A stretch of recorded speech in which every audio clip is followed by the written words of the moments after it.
ሰላም የመጽሐፍን በዜማ ቤተሰቦች፣ ዛሬ በዣንቶ ዣራ ክፍል ተመልሰን ተገናኘን። አብራችሁን ቆዩ። ዣንቶ ዣራ ደራሲ ይስማዕከ ወርቁ፣ ተራኪ መክሊት። ክፍል 7። ሚራዥ ረጅሙን ኮሪደር አቋርጦ ወደ ሻጊዝ ቢሮ ገባ። ሻጊዝ ካፈጠጠበት የኮምፒውተር ገጽ ላይ አይኖቹን አንስቶ ሚራዥን ይቀመጥ ዘንድ ከፊት ለፊቱ ያለውን ወንበር ጋበዘው። ለደቂቃዎች ሁለቱም ዝም ብለው ሲጠባበቁ ከቆዩ በኋላ ሚራዥ ያቀባበለውን ጥያቄ ተኮሰበት። ሁለገብ ትግል እያልክ ትሰብክ አልነበረም እንዴ? እረ ለመሆኑ ያን የሚንተገተግ ስሜትን ምን በለው? ሚራዥ ጠረጴዛውን እየተመለከተ የሻጊዝን አይኖች ሳያይ በጥያቄ ያጣድፈው ጀመረ። እረ ለመሆኑ ሁለገብ ትግል ስትል ምን ማለት ነበረ? ከኢህአዴግ አባላት ሱቅ ሲጋራ አትግዙ ማለት በቂ ይመስላል? እንዴት በዚህ አጣብቂኝ ጊዜ ዝም ትላለህ? ጠላቶቻችን አሰፍስፈው እጆቻችን ሊይዙ በሚገሰግሱበት ሰዓት እንዴት ዝም ትላለህ? ወንድም ሚራዥ ልብ ብላ አዳምጠኝ። ጦርነት ከምድር ተነስቶ አይጀመርም። ሁሉም ነገር አቅምን አውቆ ሲደረግ ነው መልካም። ሻጊዝ ጠረጴዛው ላይ አይኖቹን ልክ እንደ ሚራዥ ተክሎ መለሰለት። ምን ማለት ነው? ሚራዥ አይኖቹን ከሻጊዝ አይኖች ላይ ተክሎ ጠየቀው። ሻጊዝ አልመስልህ አለው። ምናልባት ሎስ አላሞስ ውስጥ የዣክ ዶናልድ ሲሞን ፊት ተቀይሮለት ዣክ ዶናልድ ሲሞን ከተባለ በኋላ የመጣበት ለውጥ ይሆናል ሲልም ገመተ። ምናልባት የፊቱ መቀየር አንዳች ስነ ልቦናዊ ተጽዕኖ ይኖረው ይሆን ሲልም አሰበ። ወኔው፣ ለዛው፣ እውቀቱ፣ አመለካከቱ ሁሉ እሱን አልመስልህ አለው። ምን ማለት የመሰለ አለው ሻጊዝ ወይም ዣክ ዶናልድ ሲሞን። ጦርነት ከመጀመር በፊት ማሟላት ያለብህ ብዙ ጉዳዮች አሉ። በቂ የሰለጠነ ኃይል አለኝ፣ በቂ ስንቅ አለኝ፣ የጂኦግራፊ ድጋፍ አለኝ፣ የአካባቢ ማህበረሰብ ድጋፍ አለኝ፣ ጦርነት ስለምገጥመው የጠላት ወገን ወታደራዊ አቋምና አቅም የሚመልስ ሁለገብ መረጃ አለኝ። ከዚህም በተጨማሪ ዘመናዊና ከጠላት የተሻለ መሳሪያ አለኝ ብለህ ማሰብ አለብን። ከዚህም ሌላ መዘጋት የሌለባቸው አያሌ ጉዳዮች አሉ። ማፈግፈጊያ ሀገር አለኝ ብለህ ማሰብ ግድ ይላል። ያለነው መሀል ሀገር ነው አይደለም? ከጣና ሐይቅ ብዙም ባራቀ ኃይል ቢያይል ወዴት እናፈገፍጋለን? በየትኛው ብጣቂ መሬት ላይ ወታደራዊ ልምምድ ለአዲስ ምልመሎች እንሰጣለን? ወይም ሱዳን ጠረፍ አይደለን ወይ ሱዳን እናፈገፍግ? ወይ በኬንያ አዋሳኝ በኩል ወይም በሶማሊያ ድንበር አይደለን ወደ ጎረቤት ሀገር እናፈገፍግ? ይህ ቦታ ሳይኖረን ጦርነቱን መጀመር ምን ይባላል? ይህም ብቻ አይደለም፣ ከጦርነቱ የምናገኘው ትርፍና ኪሳራ በደንብ ተሰልቷል። ሻጊዝም በበኩሉ ሚራዥን አፋጠጠው። ያነሳቸው ጥያቄዎች ሁሉ መሰረታዊ ናቸው አለ ሚራዥ ወደ ዋናው ነጥብ መቃረባቸውን በማመን። ጦርነት ማለትም እነዚህ መሰረታዊ ጥያቄዎች ከመመለስ ይጀምራል። በቂ የሰለጠነ ኃይል አለን ወይ ላልከው መልሴ በቂ የሚለው ቃል አሻሚ በመሆኑ መመለሱ ከባድ ነው። በቂ የሰለጠነ ኃይል ማለት በጠላት ሰራዊት ልክ ቁጥር ያለው እኩል ሰራዊት ማሰለፍ አለመሆኑን ግን ያስገነዝበኛል። የኔ ሰራዊት የጠላትን ሰራዊት በቁጥር ያንሳል ተብሎ ጦርነት አይሰረዝም። በቂ ስንቅ አለ ላልከው በቂ ስንቅ የለንም። እንዲያውም ተራራ ውስጥ ያለው ቀለብ ሁሉ እየተሟጠጠ ነው። ከተራራው ውጪ ካለው ህዋሳችን ጋር ያለው ሰንሰለት ስለተበጠሰ ወደዚህ ተራራ ቀለብ መምጣቱ ቆሟል። ከጥቂት ቀናት በኋላ የምንልሰው የምንቀምሰው አይኖረንም። ይህም ለጦርነቱ አንዱ ምክንያት ነው። የሰርቫይቫል ዋር ነው፣ የሞት የሽረት ትግል። አንተም ቢብለን ማንን ልታስቆም የማትችልበት አንዱ ምክንያት ይሄው ነው። ከረሃብ ጦርነት ይሻላል የሚለው ጥንታዊ ብሂል እውነተኝነት አለው። የመልክዓ ምድር ድጋፍ አለን ላልከው ከነሱ የተሻለኛ የመልክዓ ምድር ድጋፍ አለ። ቅድሚያ የሚፋለሙት ከአዲስ ዘመን ተራሮች ጋር ነው። የአካባቢ ማህበረሰብ ድጋፍ አለን ወይ ላልከው በዚህ በኩል የተሰራ አንዳችም ስራ የለም። ይህ እውነት ነው። አንደኛ እኛ ሽምቅ ተዋጊዎች ሳንሆን ሚስጥራዊ ማህበረሰቦች ስለሆንን የአካባቢ ማህበረሰብ እኛ እንዲያውቀን አንፈቅድለትም። በድብቅ ለስንት ዘመናት የኖርን ማህበረሰቦች እንደሆን ታውቃለህ። ጦርነት ስለምንገጥመው የጠላት ጦር መረጃ አለን ነው ይላልከው? በመጠኑ አለን። ኮሎኔል አሊጋስኪሮስ ከዚህ ተራራ ውጭ በመሆኑ አንዳንድ ጉዳዮችን እንዲያጠና ነግሬው ደፋ ቀና በማለት ላይ ነው። የጦሩ አባል በመሆኑ በድብቅ ብዙ መረጃዎችን በመሰብሰብ ላይ ነው። የጠላትን አቅምና ቁጥር እንዲሁም ትጥቅ ለማወቅ ጥረት በማድረግ ላይ ነው። በቅርብ ጊዜ መረጃውን ያደርሰናል። ማፈግፈጊያ ሀገር አለ ነው ይላልከው? የለን። እኛም አናፈገፍግም፣ የማፈግፈግ ዓላማም የለን። በዚህ ዘመን የማፈግፈጊያ ሀገር ተይዞ ጦርነትን ማሸነፍ አይቻልም። የአፍሪካ መሪዎች በሙሉ በአንድ ቢላዋ የሚመትሩ፣ በአንድ መንጋጋ የሚፈጩ ከሆነ ቆይተዋል። ስለዚህም የትኛውም ሀገር ማፈግፈጊያ ሳይሆን የሚሆነን ማፈኛ ነው። እዚያው ሀገራችን ውስጥ እንፋለማለን፣ እንሞታለን፣ እንቆስላለን፣ አፈሯን ልሰን እንደገና እንሞክራለን። ይህን ስል ግን ዓላማችን ግልጽ ነው። የጦርነቱ ትርፍ ምንድን ነው ላልከው? እኛ መጀመሪያም ጦርነቱን አልፈለግነውም። መጀመሪያም የከበቡን እራሳቸው ናቸው። የጦርነቱን ትርፍ የሚያውቁት እነሱ ናቸው። በእኛ በኩል የመጀመሪያ ዓላማችን በዚህ ተራራ ከርሰ ምድር ውስጥ ያሉትንና ከ2800 በላይ የሆኑ ጭንቅላቶችና የቃል ኪዳን ልጆች ማዳን ነው። የሚድኑትም በራሳቸው እንጂ በሌላ በማንም አይደለም። በምዕራባውያን ወይም በምስራቃውያን ድጋፍ መዳን የሚሻ የለም። ሁሉም የራሱን ጦርነት ለራሱ ነፃነት ያደርጓል። በድጋፍ የመጣ በንፍገት ይመለሳል። ይህ ውጊያ ያለ ድጋፍና ያለ መፈግፈጊያ የምናደርገው ውጊያ ነው። የጦርነቱ ትርፍ ይኸው ነው። ኪሳራ ውስጥ ተሰልተዋል አልከው? በደንብ ተሰልቷል። ምናልባት ትልቁ ኪሳራ የሰው ህይወት ነው። እሱን እንከስራለን። ህልምን ከመክሰር ህይወትን መክሰር ይሻላል። ያለ ህልም ህይወት በራሱ ኪሳራ ነው። ሚራሽ ይህ ሁሉ ብሎት ሲያበቃ ፈገግ አለ። በሁለቱ መሃል የተደረገ መሰረታዊ ውይይት እንደሆነም ተገነዘበ። ለረጅም ጊዜ ግልጽ ባልሆነ ሁኔታ አይኖቻቸው ሳይላቀቁ ቆዩ። ሚራሽ ከዚህ በላይ መቆየትም መናገርም አልፈለገም። ተነስቶ እየወጣ እያለ ጃክ ዶናልድ ሲሞስ ወይም ሻጊዝ አንድ ጥያቄ ከኋላው አስከተለበት። ምናልባት ሁላችን ብንሞትስ? የዴቶ ጋርዳ ህልም ስጋ ለባሽ ስላልሆነ አይሞትም። ፍሎረንስ ኢጣሊያ። ከኋላው ያቀፉት እጆች የሊሊያ መሆናቸውን ባኖ ወደ ኋላው ሲዞር ተመለከተ። በኃይል ስባ አቅፋ ወደ ደረቷ አስጠጋችው። ምን እንደ ሴት ያሽኮረምማል? የኔ ደደብ፣ ቢያንስ ለሐዘን መርሻ አልሆነም እንዴ? ደግሞ ፈሪ ሆነ ነው እንጂ ትወደኛለህ። እንዲናገር እድል ሳትሰጠው ወደ ባኞ ቤት እየጎተተች ወሰደችው። ዞማ ፀጉሯን ከግራ ወደ ቀኝ አወናሽባ ከተቀመጠችበት ተነሳች። ኪራኮስ ሊሊያን አሻግሮ ሳይሆን ቀርቦ ሲያያት ቁንጅናዋ ጎላበት። አይን የማያስነቅሉ አይኖቿንና የበሰለ የሎሚ ጫፍሬ መሰሉ ከንፈሮቿን አፈራርቆ ተመለከታቸው። በቆመበት ለቃው ጉድ ጉድ ትል ጀመረ። የምታረገውን ቆሞ ከመመልከት በቀር ምልጫ አልነበረውም። ሊሊያ ለብ ባለ ውሃ ገንዳውን ሞልታ ከገባች በኋላ የኪራኮስን እጅ ስባ ገንዳ ውስጥ እንዲገባ ጋበዘችው። ኪራኮስ ለብ ባለ ውሃ ወደ ተሞላው ገንዳ ከገባ በኋላ ከእርሷ ተቃራኒ ያለውን ጥግ ይዞ ተቀመጠ። ሊሊያ የሞቁ የፍቅር ምልክቶችን ታሳየው እንደነበረ ያስታውሳል።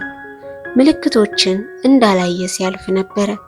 ግን ያ ሁሉ የእውነተኛ የፍቅር ምልክት ይሁን ወይስ በእርሷ በኩል በተዘረጋ አሸከላ ውስጥ ለመክተት የተቀየሰ ወጥመድ ሊገለጽለት አልቻለም። በሞቀው ውሃ ውስጥ ቢሆንም እሷ ወጥመዱ ትሁን ወይስ ወዳጁ የሚለውን ሲያሰላስል ስሜቱ ሊነቃቃለት አልቻለም። ቢሆንም የሊሊያን የዛሬውን ጥያቄ ሊያልፍ አልፈለገም።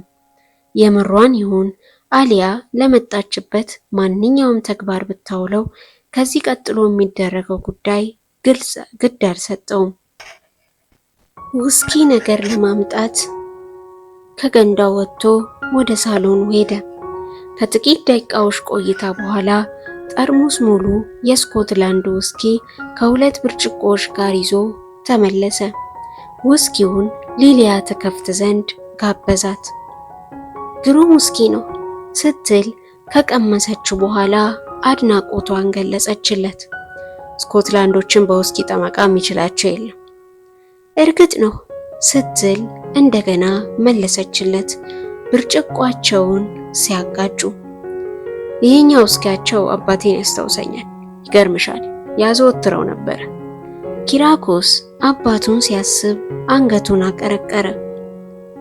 ሊሊያም ሐዘኑን ተጋራችው። ኪራኮስ ሐሳብ ወሰድ መለስ እያደረገው ከውስኪውም እየተጎነጨ ከቆየ በኋላ ሰውነቱ በመጠኑ ይፍታታለት ጀመረ። ተለቃልቀው ከገንዳው ከወጡ በኋላ ወደ ሳሎን ሄደው ልብሳቸውን ለባበሱ። እንደው ትንሽ ምግብ ብቀቅልል ምን ይመስላል? ይሄኔ ሰዓት በላይ ይሆናል ውስኪውን እየጠጣ ያለው ስትል ወደ ኩሽናው እየሄደች ጠየቀችው። አይዞ ከፈረንሳዮች ባልሻለም ምግብ ቅቀላ ላይ አልታማ ካልሽ ሰሞኑን ምግቡም አልተበላኝ። ግድ የለም የኔን ተወዷለ አለሽ ሊሊያ ወደ ኋላ ዞራ ፈገግ ካለሽ በኋላ። እስከዛ ድረስ ግን የምትሰራው ስራ ካለ ስራ። የሊሊያ ምግብ እንዳለችውም ጣፋጭ ነበረ። ተመግበው ሲያበቁ ሊሊያን ከሸኘ በኋላ የጓጓለትን የአባቱን ማህደር ያገላብጥ ጀመር። ጎ ሊቀድ ተቃርቧል። ሱሉልታ ጥቅጥቅ ያለ ደን የሞሸራቸው ተራሮች ጎፈሬያቸውን ከፍክፈው ታዩት። ወደ ምስራቅ በኩል የሰማዩ ጠርዝ ፈገግ ብሏል። የክረምቱ ወራት ማየሉን ያወቀው አዲስ አበባን ለቆ እንኳን ዝናቡ ስላለቀቀው ነበረ። እንደ ሌሊቱ ባይበረታም እንደ አልቃሻ ልጅ እኝኝ ማለቱን አላቆመም። በተራራዎቹ ጎፈሬ ላይም ስስቁም ሽው እያለ ያልፍ ነበረ። ጌራ መንጋቱን አልወደደውም። ሱሉልታ ሊደርስ ጥቂት ርቀት ቢቀረውም ማንም እንዲያየው አልወደደም። ፍጥነቱን ለመጨመር ሞከረ። ነገር ግን ከድካሙ ብዛት የተነሳ ጡንቻዎቹ በመዛላቸው እግሮቹን እንኳን መንቀል ተስኖታል። የቆሰለ እግሩን እየጎተተ ሲሄድ ያደረው ሱሉልታ የመድረስ ህልም ስለነበረው ነበረ። አሁንም ላለመበገር ቆረጠ። ከሱሉልታ በስተምስራቅ የደን ጎፈሬያቸውን ባበጠሩት ተራሮች ላይ የሚወነጨፈውን ጉፍ ይሳፈር ይመስል ለጥቂት ደቂቃዎች ፈዞ በመመልከቱ ተገርሟል። የቀሩት ጥቂት ኪሎ ሜትሮች ለዘላለም ቢንጓዝ እንኳን የሚፈጃቸው አልመስልህ አለው። አይጥ ወልዳ ወልዳ ከጅራቷ ሲደርስ ሲጥ የሚለውን ተረት ለራሱ ተረተ። ምንጊዜም ጥቂት ሲቀረን እንደክማለን ሲል አከለ። ተረቱን ቢተርትም በቃላት ቢቃትትም ድካሙ በዚህ የሚላቀቁ አልሆነም። ከዋናው መንገድ ወጣ ብላ ወደ ቆመች ዛፍ ሄደና እርሷን ተገን አድርጎ አረፈ። ለጉዞ የመኪና መንገዱን የተጠቀመው አልፎ አልፎ ነበረ። ታክሲ ተኮናትሮ ከአዲስ አበባ ከተማ ከወጣና አቀበቱን ከጨረሰ በኋላ በድንገት ታክሲውን አስቆሞ ወርዶ በየጥሻውና በየጉራንጉሩ እያቆራረጠ አቋራጭ በሌለውም የመኪና መንገዱን ዳር ይዞ እየተጓዘ ነበር ሲሄድ ያደረው። ታክሲው እንዳይጠራጠረው ከግል ክህሎቱ በተጨማሪ ተራራ ውስጥ እያለ የሰለጠነው የማስመሰል ስልጠና ሳይጠቅመው አልቀረም። አዲስ አበባ ውስጥ መታከም እንደማይችል በማወቁ ብቻም ሳይሆን ሱሉልታ የሚገኘውን የዴርቶ ጋዳ ህዋስ ለመቀላቀልም ነበር የጉዞው ዓላማ። ሱሉልታ ውስጥ በሚገኝ አንድ ግቢ ውስጥ የትኛውንም ትዕዛዝ ከነጌራ ለመቀበል ተዘጋጅቶ አንድ ቡድን እንደሚጠባበቅ ያውቃል። ወደዚህ ቡድን ስልክ መደወል ይችል ነበረ። ነገር ግን ሌሊት ላይ ያደረገው ፍልሚያ ተንቀሳቃሽ ስልኩን ከጥቅም ውጪ አድርጎበታል። ዝናቡም ድምጥማጡን አጥፍቶበታል። ወደ ሱቅ ጎራ ብሎ እንዳይደውልም ያጋልጠኛል ሲል ሰግቷል። የመንገድ ስልኮችንም ለመጠቀም ከጅሎ ነበረ። ሆኖም ማንኛውም የዴርቶጋዳ አባል ከሚታወቁ ስልኮች በቀር አያነሳም። ደዋይም ከራሱ ስልክ ውጪ በሌላ ስልክ አይደውልም። ስለዚህ ጌራ በየትኛውም ስልክ ቢደውል ማንም እንደማያነሳለት አስቀድሞ ያውቅ ነበረ። ይህም ባይሆን ኖሮ ወደ ሱሉልታ መጓዙ አይቀሬ ነበረ። የታገተችውን ሜሮዳን ብቻውን ማስለቀቅ እንደማይችል ያውቀዋል። በግሉ እንዲህ አይነት የጀብደኝነት ድርጊት መፈጸም እንዳይችል የድርጅቱ ደንብ ያግደዋል። በድርጅቱ ደንብ መሰረት የትኛውም ኦፕሬሽን ከመከወኑ በፊት በድርጅቱ ማዕከላዊ ህዋስ ተጠንቶ መጽደቅ አለበት። ጌራ ጥቂት እረፍት ካደረገ በኋላ በግድ ለመነሳት ሞከረ። ገና እንደተወለደ እምቦሳ በግድ ተውተርትሮ ቆመ። መራመድ ህልም ሆነበት። ባላረፍኩ ይሻለኝ ነበር ሲል ራሱን ወቀሰ። ደሙ የረጋ መሰለው። ወባ እንደያዘውም ይንቀጠቀጥ ጀመረ። ብዙ ደም ስለፈሰሰው እንጂ ቁስሉ እንኳን ይህን ያህል ለክፉ አይሰጥም። ጥይቱ ያገኘው ባቱን እንጂ አጥንቱ እንዳልሆነ የተገነዘበው ጉዞ ከጀመረ በኋላ ነበር። አምቧትሮ ጥቂት ከቆመ በኋላ በግድ የግራ እግሩን ነቅሎ የቀኙን አስከተለ። በመኪና ሳፈራለሁ ቢል ተከታዩን አሳር ተገንዝቦታል። የለበሰውን ኒቃንና አብያውን በቅጡ ለመልበሱ እንኳን እርግጠኛ አይደለም። ከሩቅ ሴት ያስመሰለው እንደሆን እንጂ ከቅርብ ሴት ለመምሰሉ ጥርጥር አለው። እግሩን እየኮተተ ከመጓዝ በቀር አማራጭ እንደሌለ ያውቀዋል። ግራ ቀኝ እየተወጫመደ ሲራመድ ከቁስሉ ይልቅ ሐዘኑን መሸከም ያቃተ ይመስላል። ሐዘኑ ዝናብ እንዳደረበት ምርጊት ከብዶታል። ራሷን አጥፍታ ይሆን ሲል አሰበ። ሜሮዳን በአይነ ህሊናው እያየ ማንኛውም የዴርቶጋዳ አባል በጠላት እጅ መውደቁን እንደተረዳ ራሱን ከማጥፋት ወደ ኋላ አይልም። በዴርቶጋዳ አባላት ጣት ላይ የሚጠለቀው ቀለበት ውስጡ በሲያናይድ መርዝ የተሞላ እምቡጥ ጌጥ አለው።